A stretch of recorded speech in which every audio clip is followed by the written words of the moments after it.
मेरे लिए यह हैरानी की बात थी कि मेरी पत्नी 7 भाइयों की इकलौती और लाडली बहन थी और सातों भाई अच्छे खासे खाते पीते परिवार से थे। इसके बावजूद उन्होंने अपनी बहन के लिए मुझे चुना था। जब विजय ने मुझसे खुद कहा कि वह अपनी बहन मीरा की शादी मुझसे करना चाहता है, तो मुझे अपने कानों पर विश्वास नहीं हुआ। मीरा उनकी इकलौती बहन थी, जिसे उन्होंने बड़े लाड प्यार से पाला था, और अब वे अपनी लाडली बहन की शादी मुझसे क्यों करना चाहते थे? मुझमें तो ऐसी कोई खूबी नहीं थी। मैं गेहूं रंगत वाला, लगभग 30 वर्षीय युवक था और मुश्किल से अपने घर का खर्च चला पाता था। मोहल्ले में मेरी एक छोटी सी किराने की दुकान थी। मेरे बाल पतले थे। कोई करीबी रिश्तेदार भी नहीं था। कोई भी मुझे रिश्ता देने को तैयार नहीं होता था। कई लोगों से मैंने शादी की बात की, लेकिन वे कहते थे, यह अकेला आदमी है, ना कोई आगे है ना पीछे। एक छोटे से एक कमरे के घर में रहता है, छोटी सी किराने की दुकान है। यह तो हमारी बेटी की जरूरतें भी ठीक से पूरी नहीं कर सकता। इच्छाएं क्या पूरी करेगा? मेरे सांवले रंग रूप को देखकर साधारण शक्ल सूरत की लड़की भी मुंह मोड़ लेती थी। और फिर विजय की बहन के परिवार को पूरे मोहल्ले में अमीर और प्रतिष्ठित माना जाता था। आज तक मैंने कभी मीरा को देखा नहीं था, क्योंकि वह हमेशा अपने चेहरे को चादर से अच्छी तरह ढंक कर आती जाती थी। और फिर विजय की बहन को देखने की हिम्मत मोहल्ले के किसी भी युवक में नहीं थी, क्योंकि उसके सातों भाई बहुत बहादुर और निडर थे। पूरे मोहल्ले में उनका रौब था। लोग उनसे डरते थे। सबको पता था कि वह विजय की बहन है, और मुझे तो कभी हिम्मत ही नहीं हुई कि नज़र उठाकर भी उसे देखने की कोशिश करूं। असल में राशन मेरी ही किराने की दुकान से जाता था और मैं ही उनके घर तक राशन पहुंचाता था। लेकिन घर के दरवाजे के अंदर आने की अनुमति मुझे कभी नहीं मिली, और यह सिलसिला कई सालों से चला आ रहा था। खैर, मुझे अंदाज़ा भी नहीं था कि वह अपनी बहन की शादी के लिए मुझसे कहेगा, और वह भी अपनी जुबान से। मैं हैरानी से विजय का चेहरा देख रहा था। मैंने कहा, साहब जी, आपने क्या कहा? वह बोला, मैं अपनी बहन मीरा की शादी तुमसे करना चाहता हूं। मैंने हिचकिचाते हुए कहा, मैं कहाँ? और आपकी बहन कहाँ? मैं तो खुद को इस लायक नहीं समझता। वो बोला, इसमें हमारी और हमारी बहन की सहमति शामिल है। बस तुम शुक्रवार को दोपहर में गवाहों और पंडित को साथ लाना। ये सुनकर मैं स्तब्ध रह गया। मुझे अभी भी विश्वास नहीं हो रहा था कि जो मैं सुन रहा हूं, क्या वह सच है? क्या ऐसे भी रिश्ते होते हैं? और क्या ऐसे भी शादियां होती हैं? सब कुछ इतनी जल्दी हुआ कि ऐसा लग रहा था जैसे उन्होंने रिश्ता तय नहीं किया हो, बल्कि मुझे कोई आदेश सुना दिया हो। खैर, मैं अपने घर लौट आया, लेकिन समझ नहीं पा रहा था कि क्या विजय का दिमाग ठीक है, जो अपनी इकलौती और प्यारी बहन की शादी मुझसे कर रहा है। मुझ जैसे गरीब से, जिसे कोई गरीब भी अपनी बेटी देने को तैयार नहीं। ये बात मेरे लिए सोचने लायक और हैरान कर देने वाली थी।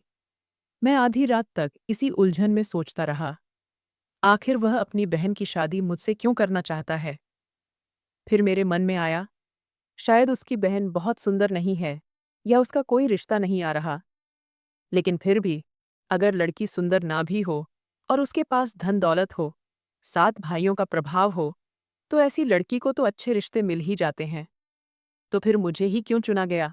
मैं आपको यह तो बताना भूल ही गया कि मैं अपने मोहल्ले में सबसे आम शक्ल सूरत वाला नौजवान था।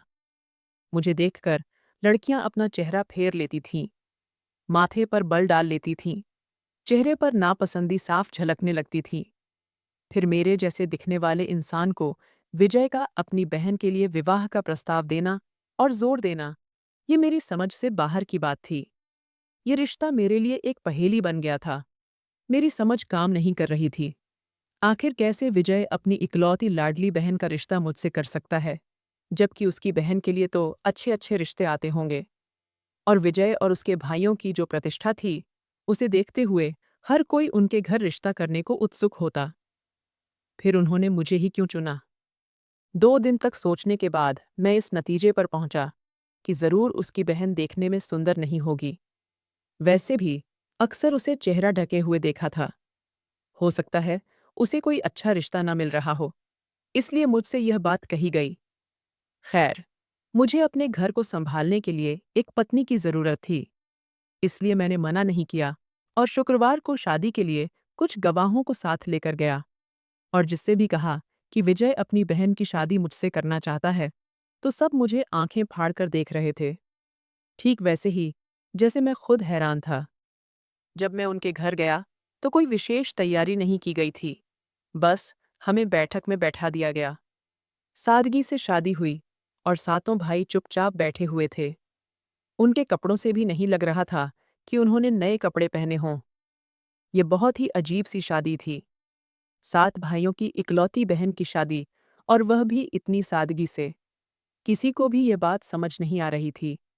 जितने सवाल मेरे मन में थे, उतने ही मोहल्ले के लोगों के मन में भी रहे होंगे, लेकिन जवाब किसी के पास नहीं था। शादी के बाद हमारे सामने खाना रखा गया। केवल वेज पुलाव, न तो रायता था, न चटनी, न कोई मिठाई। मैं बहुत परेशान हो गया था। ऐसी शादी ना तो कभी देखी थी और ना ही बारातियों का ऐसा बेरोखा स्वागत। और फिर यह तो 7 भाइयों की इकलौती बहन की शादी थी। बल्कि मैं तो सोचता था कि जब उसकी बहन का रिश्ता तय होगा और उसकी शादी होगी, तो ये लोग खुशी के मारे पूरे मोहल्ले को बुलाएंगे। सोचा था, इस बहाने अच्छा खाना भी मिल जाएगा। लेकिन ये नहीं पता था कि शादी मुझसे ही होगी, और यह भी नहीं पता था कि सब कुछ इस तरह होगा। दहेज के नाम पर उन्होंने 1 पैसे की भी मांग नहीं की थी। उसकी बहन काली चादर में लिपटी हुई, घूंघट निकालकर मेरे साथ विदा हो गई थी। मैं जितना हैरान था, उतना कम था। खैर, हालांकि मेरा घर एक गली में स्थित छोटा सा मकान था, लेकिन फिर भी मैंने गाड़ी का इंतजाम किया था। मैं उसे गाड़ी में ही अपने घर तक लेकर गया। वो भी एक पड़ोसी की गाड़ी थी, जो मेरे कहने पर तैयार हो गया था। थोड़ा सा ही रास्ता था, लेकिन मैं अपनी तरफ से उस लड़की को पूरा सम्मान देना चाहता था। मैंने सोचा, चलो, जो सवाल मेरे मन में उठ रहे हैं, उनके जवाब अपनी पत्नी से पूछ लूंगा। आखिर इसकी वजह क्या थी? लेकिन मैं मन ही मन सोच चुका था कि उसकी बहन सुंदर तो बिल्कुल नहीं होगी। तभी उन्होंने अपनी बहन की शादी मुझसे कर दी। हो सकता है उम्र भी ज्यादा हो या अच्छा रिश्ता न मिल रहा हो। कई सवाल मेरे दिमाग में घूम रहे थे। खैर, जैसे ही मैं अपने घर पहुंचा, मैंने मीरा का हाथ पकड़ लिया, जो काली चादर में लिपटी हुई थी। लेकिन मुझे महसूस हुआ कि वो कांप रही है, काफी डरी हुई है। मैं उसे अपने कमरे तक ले गया। मेरे कमरे में बस माँ के समय का एक पुराना पलंग था, जिसे मैंने थोड़े पैसे खर्च कर पॉलिश करवा लिया था। मैंने कहा, आप यहाँ आराम से बैठ सकती हैं, चादर भी हटा सकती हैं। अगर भूख लगी हो तो मैं खाने का कुछ इंतजाम कर देता हूँ। मैंने उससे पूछा, क्योंकि मुझे नहीं पता था कि लड़की ने कुछ खाया भी है या भूख ही चली आई है। उसने ना में सिर हिला दिया। मैं कमरे से बाहर चला गया। बड़ी अजीब स्थिति थी, जिसे मैं समझ नहीं पा रहा था। पता नहीं क्यों, मेरे मन में एक के बाद एक सवाल उठ रहे थे। मुझे यही समझ नहीं आ रहा था कि विजय ने अपनी बहन की शादी मुझसे क्यों की। और दूसरा सवाल था कि शादी इस तरह चोरी छुपे क्यों की गई, जैसे कोई आयोजन ही ना किया गया हो। ऐसी शादी हो तो इंसान असमंजस में तो पड़ ही जाता है। सोचने लगता है कि आखिर इसकी वजह क्या थी। कुछ मैं मानसिक रूप से शादी के लिए तैयार नहीं था, क्योंकि सिर्फ 8 दिन का ही समय मिला था। वो पूरा समय यही सोचते हुए निकल गया कि आखिर अचानक ही शादी क्यों तय कर दी गई। फिर मैंने सोचा कि मुझे कमरे में जाना चाहिए, क्योंकि मेरे हर सवाल का जवाब शायद मीरा के पास होगा। लेकिन मैं सोच रहा था कि पता नहीं, आज की रात ऐसे सवाल जवाब करना उचित रहेगा या नहीं। एक तो शादी के मामले में मुझे वैसे भी आत्मविश्वास की थोड़ी कमी थी, क्योंकि अक्सर मेरी शक्ल देखकर रिश्ते से इनकार कर दिया जाता था। इसलिए खुद मेरी शादी हो जाना ही मेरे लिए एक अनोखी बात थी। फिर एक लड़की से बात करना, और वह भी पत्नी के रूप में, मुझे बहुत मुश्किल लग रहा था। खैर, मैं कमरे में दाखिल हुआ। उस वक्त मीरा ने चादर हटा दी थी। उसने हल्के गुलाबी रंग का सादा सा फैंसी कपड़ा पहना हुआ था। गहनों के नाम पर कुछ भी नहीं पहना था, सिर्फ हल्का फुल्का मेकअप था। लेकिन जैसे ही मैं उसके सामने जाकर बैठा और उसे देखा, तो मेरा दिमाग घूम गया, क्योंकि वह लड़की तो बेहद खूबसूरत थी। मुझे अपनी आंखों पर यकीन करना मुश्किल हो रहा था। मैं कभी सोच भी नहीं सकता था कि वो इतनी सुंदर हो सकती है। और दूसरी बात जिसने मुझे जोरदार झटका दिया, वो यह कि वह मुश्किल से 19 से 20 साल की लड़की थी।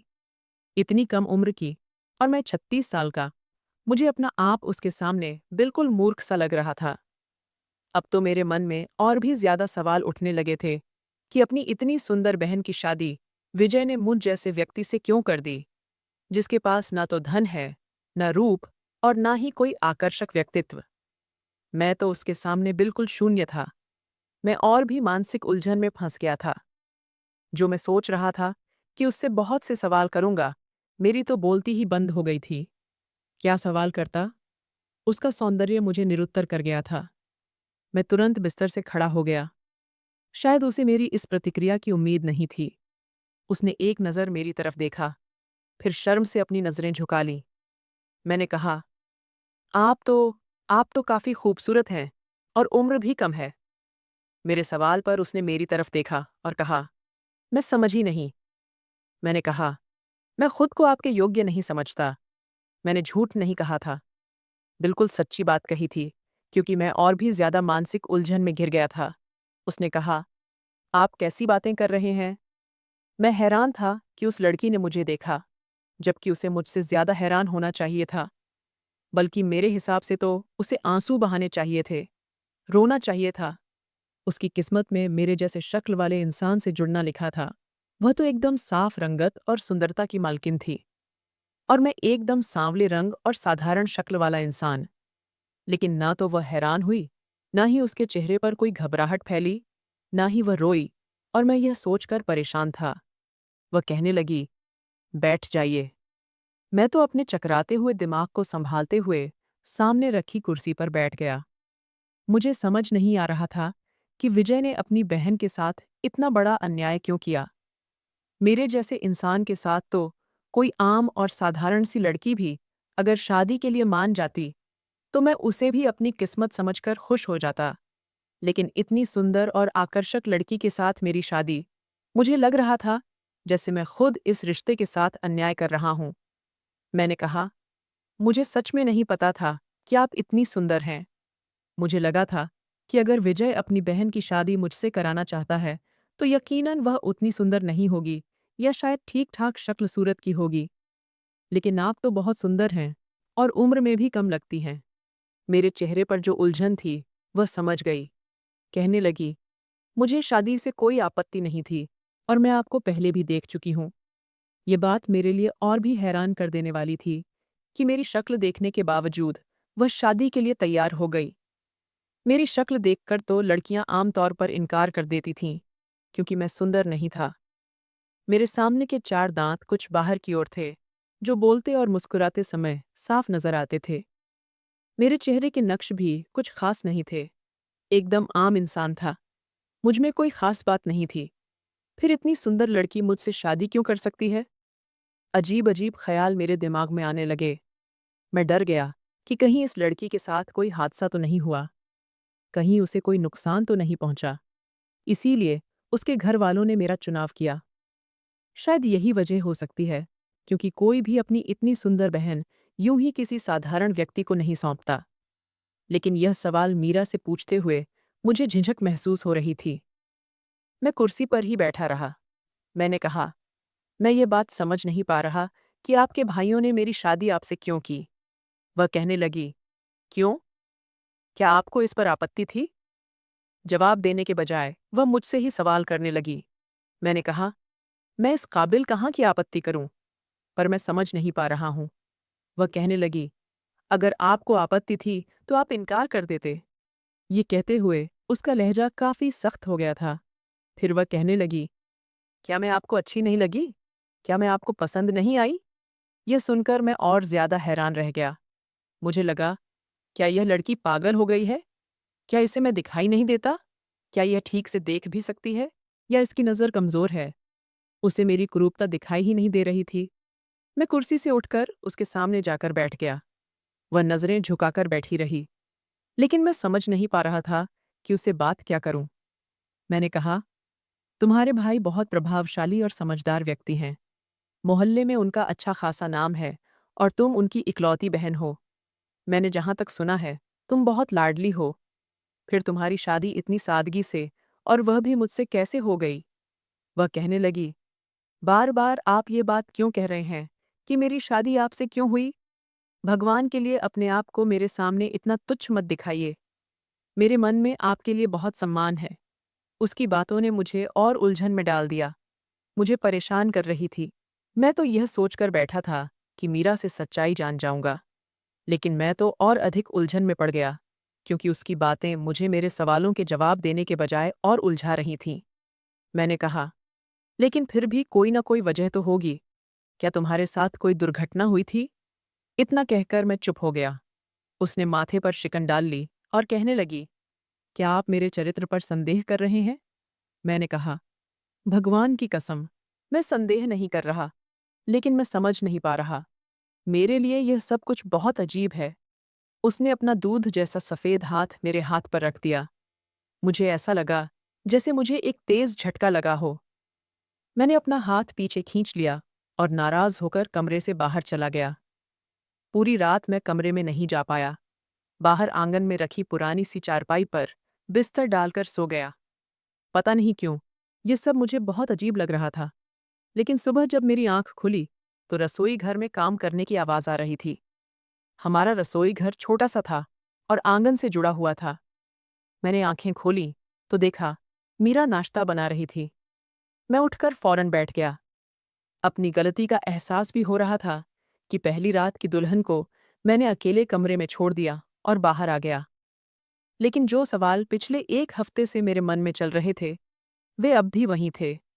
बहरहाल, मैं उठकर रसोई में चला गया। मैंने कहा, अब तुम यहाँ क्या कर रही हो? देखो, मैं नाश्ता बाजार से ले आता हूँ। अच्छा नहीं लगता। रात को तो तुम्हारी शादी हुई है। वह कहने लगी, कोई बात नहीं, कुछ दिन बाद भी मुझे ही काम करना है। अगर मैं अभी कर दूं तो क्या फर्क पड़ता है? आप चाय पिएंगे? उसने तुरंत ही बात बदल दी। मैं समझ नहीं पा रहा था कि वह लड़की है क्या, कोई चीज़। खैर, मैंने कहा, जी, बना लो। नाश्ता उसने मेरे साथ ही किया था। मैंने सोचा, जब लड़की को कोई आपत्ति नहीं है, तो फिर मुझे भी ज़्यादा सवाल जवाब में नहीं पड़ना चाहिए। अगर वह खुश है तो ठीक है, मुझे भी उसे दिल से स्वीकार कर लेना चाहिए।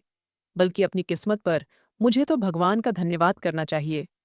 रात को मैंने अपने कमरे में ही सोया था और शादी की रस्म में अपनी पत्नी को मैंने माँ की सोने की अंगूठी पहनाई थी, क्योंकि वही अंगूठी मेरे पास मौजूद थी और वह उस पर खुश भी थी। मुझे लगा कि शादी के अगले दिन मेरे ससुराल वाले आएंगे और रस्म के तौर पर अपनी बेटी को कुछ दिन के लिए अपने घर ले जाएंगे। फिर मुझे जाकर उसे वापस लाना होगा। लेकिन कोई नहीं आया। न कोई आया, न ही मेरी पत्नी जाने को तैयार थी। मैंने कहा कि हम एक ही मोहल्ले में रहते हैं। फिर भी, चलो, मैं तुम्हें तुम्हारे घर छोड़ देता हूँ। तुम उदास हो गई होगी। तुम्हारे भाई भी तुम्हें देखने के लिए बेचैन होंगे। मेरा यह कहना था कि वह नज़रें चुराने लगी। कहने लगी, नहीं, मुझे नहीं जाना। मैंने कहा, क्यों नहीं जाना? तुम्हारा मायका है और मैं तुम्हें तुम्हारे घर जाने से क्यों रोकूंगा? वह काफ़ी घबराई हुई लग रही थी और मैं हैरान था कि अपने ही भाई के घर जाने से वह यूं क्यों डर रही थी। मैंने कहा, ठीक है, अगर तुम नहीं जाना चाहती तो कोई बात नहीं।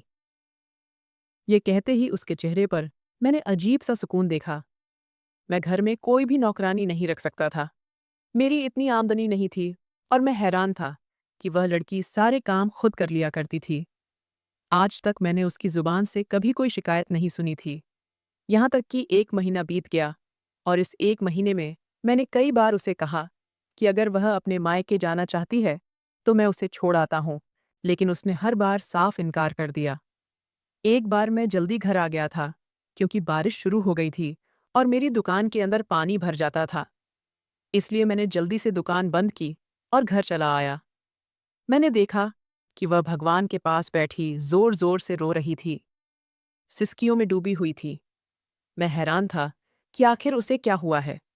मैंने उसे कभी भी इस तरह रोते हुए नहीं देखा था। मेरे मन में अजीब अजीब से सवाल उठने लगे कि ज़रूर कोई ना कोई बात है जिससे मैं अनजान हूँ। मुझे उसकी हालत समझ नहीं आ रही थी। मैं वहीं खड़ा रहा। जैसे ही उसका रोना खत्म हुआ, अपने आंसू पोंछे और चादर समेटकर पीछे पलटी तो मुझे सामने देखकर वह थोड़ा घबरा गई। कहने लगी, आप जल्दी आ गए? मैंने कहा, हाँ, बाहर बहुत तेज बारिश हो रही है और ऐसे मौसम में दुकान पर कोई भी सामान लेने नहीं आता। वह बोली, अच्छा, मैं आपके लिए चाय बना देती हूँ और अगर आपको पकोड़े खाने हैं तो वह भी बना देती हूँ। मैंने कहा, नहीं, तुम पहले यह बताओ कि रो क्यों रही थी। मेरे इस सवाल पर उसके चेहरे पर पसीना आ गया, जबकि ठंड का मौसम था। फिर भी वह अपने दुपट्टे से माथे का पसीना पोंछने लगी। कहने लगी, कुछ नहीं, कोई बात नहीं है। फिर वह कमरे से बाहर चली गई। उसने मेरे लिए चाय बनाई, पकोड़े भी बनाए। उसके हाथों में बहुत स्वाद था। वह बहुत अच्छे खाने बनाती थी, लेकिन मैं अंदर ही अंदर और उलझता जा रहा था। रात को जब मैं सो रहा था, तभी मेरे घर का दरवाज़ा जोर से किसी ने पीटा। मैं और मीरा दोनों उठकर बैठ गए। मैंने उससे कहा, तुम यहीं रुको, मैं देखता हूँ कौन है। जब मैं बाहर गया, तो दो युवक खड़े थे। उन्होंने कहा, विनय भाई, आपकी दुकान में आग लग गई है। ये सुनते ही मेरे होश उड़ गए। मैं नंगे पैर दौड़ पड़ा। मुझे नहीं पता कैसे और कब, लेकिन मेरी दुकान सच में जल रही थी। मेरा बहुत बड़ा नुकसान हो गया था। मेरी एक छोटी सी दुकान थी, लेकिन वह पूरी तरह से झलक कर राख हो गई थी। मैं सिर पकड़कर रोने लगा। सोच भी नहीं सकता था कि मेरे साथ ऐसा कुछ हो सकता है। करीब 3 से 4 लाख का सामान था दुकान में, जो सब कुछ जलकर खत्म हो गया। 2 दिन से मैं दुकान पर गया ही नहीं था। जाता भी तो करता क्या? दुकान पर रखने के लिए कुछ भी नहीं बचा था और ना ही मेरे पास पैसे थे। मैं तो उन लोगों में से था जो रोज कमाते थे और रोज खाते थे। मेरी वजह से मीरा भी बहुत परेशान थी। मैं सिर थामे चारपाई पर बैठा था। तभी उसने मेरा हाथ पकड़ लिया और बोली, विनय, क्यों परेशान हो रहे हैं? सब कुछ ठीक हो जाएगा। मैंने कहा, क्या खाक ठीक होगा? दुकान का सामान जल गया। जैसे तैसे घर की दाल रोटी चल रही थी, अब वो भी खत्म हो गई। उसने अपने हाथ की अंगूठी उतारी और मुझे दे दी। मैंने कहा, यह क्या कर रही हो? वो बोली, कोई बात नहीं, आप इसे बेचकर दुकान के लिए थोड़ा सामान खरीद लीजिए। मैंने कहा, मुझे शर्मिंदा मत करो, मैंने तुम्हें दिया ही क्या है? माँ की इस अंगूठी के अलावा तो मेरे पास कुछ भी नहीं था। अगर अब वह भी बेचने को कहोगी, तो मेरे लिए यह डूब मरने जैसी बात होगी। ये तुम रखो। मैंने अंगूठी उसे वापस पकड़ा दी। मैं सोच रहा था कि शहर जाकर, जहां से मैं सामान लाता था, उनसे विनती करूंगा कि कुछ सामान उधार दे दें। मैं धीरे धीरे चुका दूंगा ताकि दुकान चल सके। लेकिन वह कहने लगी, आप ये अंगूठी बेच दें। आप परेशान होंगे तो मैं इस सोने चांदी का क्या करूंगी? पता नहीं कैसी लड़की थी। एक तो खूबसूरत, कम उम्र और ऊपर से एक अच्छे घर से आई थी, और उस पर इतना धैर्य, वह भी आज के समय में। मेरे लिए ये बात एक उलझन बन गई थी। मैं उसके इरादों पर शक नहीं कर रहा था। खुदा ना करे। खैर, मैंने वह अंगूठी ली, शहर गया और उसे बेच दिया। मुझे नहीं पता था कि माँ ने 1 तोले की अंगूठी इतनी संभाल कर रखी थी। मुझे उस अंगूठी के 1 लाख रुपये मिले। मैंने उससे सामान खरीदा और अपनी दुकान में रख दिया। लेकिन अब भी कुछ और पैसों की ज़रूरत थी। जैसे तैसे घर चल रहा था, लेकिन मुझ पर कुछ कर्ज भी था। मैंने बहुत मिन्नतें की कि मैं कर्ज चुका दूंगा, लेकिन वो लोग मानने को तैयार नहीं थे। वे मेरे घर के दरवाजे पर आकर गालियां देकर गए, बुरा भला कहकर चले गए। जब मैं अंदर आया तो मीरा रो रही थी। वह बोली, काश मेरे पास कुछ और होता तो मैं आपकी खातिर वह भी बेच देती। मैंने कहा, तुम क्यों परेशान हो रही हो? मैं सब संभाल लूंगा। फिर मैंने सोचा कि रोज-रोज उसे इस दुख में देखकर मुझे उसे उसके मायके छोड़ देना चाहिए, क्योंकि मेरी वजह से वह बहुत परेशान रहने लगी थी। हर समय रोती रहती थी। मैंने उससे बिना पूछे ही कहा, तैयार हो जाओ। वो कहने लगी, क्यों? कहाँ जाना है? मैंने कहा, किसी से मिलने जाना है। उसने तुरंत अपनी चादर ओढ़ ली। मैं चुपचाप उसे उसके घर के पास छोड़ने ले गया। दरवाजे के पास जाकर वह मुझे हैरानी से देखने लगी, लेकिन तब तक मैं दरवाज़ा खटखटा चुका था। दरवाज़ा विजय ने खोला था, लेकिन जैसे ही उसने मीरा को देखा, तो उसके माथे पर शिकन आ गई। उसने मुझे देखा और एक तरफ हट गया। कहने लगा, अंदर आओ। बाहर क्यों खड़े हो तुम लोग? हम दोनों अंदर चले गए। मेरे सामने सिर्फ एक सादा पानी का गिलास रखा गया और मीरा यह देखकर सबको घूर घूर कर देख रही थी। मैंने सादा पानी ही पिया। मैंने कहा, असल में मैंने सोचा, शादी को 2 महीने हो गए हैं। आप लोग उदास हो गए होंगे, इसीलिए मैं मीरा को यहाँ छोड़ने आया था। कल आकर ले जाऊंगा। किसी भी तरह की गर्मजोशी का कोई प्रदर्शन नहीं किया गया। बहरहाल मैं सिर्फ 15 मिनट रुका और किसी ने मुझे चाय तक नहीं पूछी, मिठाई तक नहीं दिखाई गई। मैं वापस अपने घर आ गया, लेकिन जैसे ही रात को सोने के लिए लेटा, आंखों के सामने मीरा का रोता हुआ चेहरा आ रहा था। पता नहीं क्यों। बहरहाल मैंने अपने आप को झटका दिया और सो गया। लेकिन मैंने सपना देखा कि वो रो रही है और कह रही है, विनय, मुझे बचा लो, ये लोग मुझे मार डालेंगे। मैं अचानक उठ बैठा। मेरा दिल जोर जोर से धड़क रहा था। मैं तुरंत उठा, चप्पल पहनी, अपनी गर्म शॉल ओढ़ी और मीरा के घर पहुंच गया। लेकिन मैं हैरान रह गया, क्योंकि वहां ताला लगा हुआ था। आज तक ऐसा कभी नहीं हुआ था कि उनके घर पर ताला लगा हो। अगर एक दो भाई घर पर ना भी होते तो बाकी जरूर होते, उनकी पत्नियां और बच्चे, लेकिन आज सब गायब थे। मैंने सोचा, पता नहीं कहाँ गए हैं, और मीरा ने भी मुझे कुछ नहीं बताया। उसके पास फोन था, वो कॉल करके बता सकती थी कि हम लोग कहीं जा रहे हैं। जैसे ही मैं पलटा, मुझे अंदर से किसी के रोने और सिसकने की दबी दबी आवाजें सुनाई दीं। मेरी तो जान ही निकल गई। मैं लंबी लंबी दीवारें झांकने की कोशिश करने लगा, लेकिन कुछ नजर नहीं आ रहा था। मैंने सोचा, मुझे अंदर देखना चाहिए। वहां एक लकड़ी का टुकड़ा था, जो दरवाजे के पास दीवार से लगा हुआ था। काफी ऊंचा था, लेकिन मैं उस लकड़ी के सहारे ऊपर चढ़ा और दीवार फांद कर जैसे ही नीचे कूदा, सामने का दृश्य देखकर मेरे होश उड़ गए। घर का आंगन काफी बड़ा था और उसके किनारे कुछ खाली जगह थी, जहां डीली मिट्टी पड़ी रहती थी। वहां पर एक गड्ढा खोदा जा रहा था और मीरा के मुंह और हाथ पीछे की ओर बंधे हुए थे। वो मुझे देख रही थी। उसके भाइयों ने उसे पकड़ रखा था और उसे उस गड्ढे में फेंकने की तैयारी कर रहे थे। ये देखकर मेरे होश उड़ गए। फिर मैंने बिना कुछ सोचे समझे विजय और उसके भाइयों को मारना शुरू कर दिया। मैंने कहा, हटो पीछे, ये क्या कर रहे हो तुम लोग? वे कहने लगे, इसके साथ साथ तुम्हें भी मार डालेंगे, यहां से चले जाओ।